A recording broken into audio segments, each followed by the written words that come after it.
Hello, Magna. How are you today? My name is Emmanuel Adebola, and I'd like to tell you a story.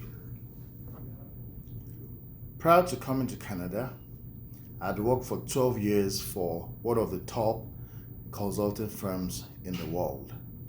I was at the position of being a senior manager, and I was next in line to being the next MD partner for the organization. But along the line, there came an opportunity for me to work at the same level in Canada. And for me, coming to North America had been a lifelong dream. So I made a critical decision. Do I want to position myself to be the next managing director, or do I make the sacrifice for my family? I decided to go with North American dream. And so we processed the document, and the company did a very good job of, filing all the documents, and we all got our documents ready. I had a very good job. The salary was $165,000 basic, plus other benefits.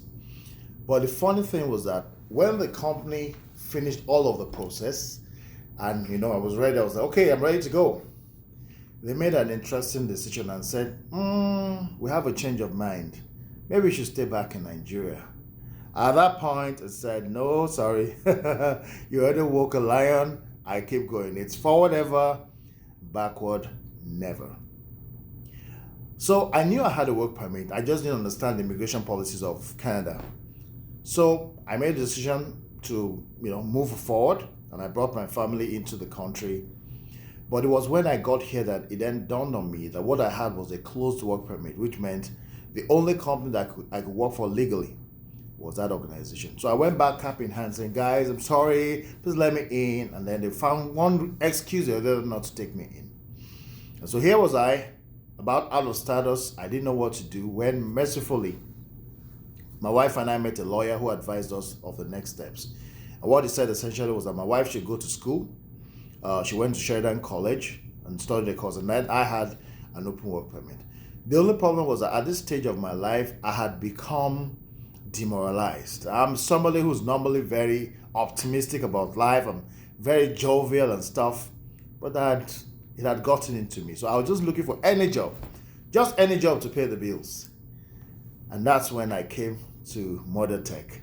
I remember my very first day in the town of Milton. I was staffed on the afternoon shift, and the first assignment I was given was to be putting some plugs inside some device. I was like, what?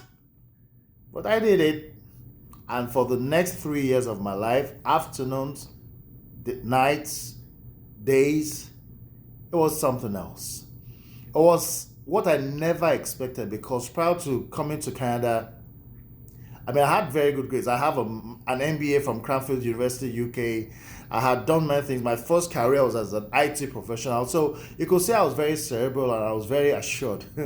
But life hit me. And those 3 years were tough. I was in the fabrication department, worked with different people, temps. I was a temp for a while, then became a full staff in Mother Tech. And, what I did not realize then was that with every challenge that I overcame on the shop floor, I was becoming somebody different, but I did not know. And so in 2021, after the pandemic, there was something that happened in Canada. Canada is a very immigration-friendly country. Canada then decided to look inwards and see the people in the pool. And that's when my wife and we got the opportunity to apply for the PR. And we got permanent residency in 2021. So when that happened, I then approached the HR, Colin McClure, an area leader HR in Mother Tech, and said, by the way, I can also do IT. Oh, she said, you can do IT? I said, yes. So she said, okay, we're applying, recruiting for help desk. Can you do help desk? The funny thing about that question was that if she had asked me that question in 2016, when I was still getting ready to come to Canada, I would say, me? I'm a senior manager. But by that time, life had hit me, and I would take it, because somehow I had the wisdom to recognize that help desk role, as similarly small as it was the connection back to the front office. And that's exactly what in 2 days interviewed, I had the job. And then, when I started, everybody was, oh, you're so good, you're so good. I just smiled. I can do that work in my sleep. but I was on a journey. And so when I started doing the work, I was enjoying my work. I had fun. I had access to the GM, everybody across the chain. And I began to think, I'm enjoying this job. Should I go back to the company that brought me? Because I'm a consultant, right? I can make a lot more money from this. But the company hesitated to take me. And so I said, okay, forget it. And over time, I've had the confidence to say, okay,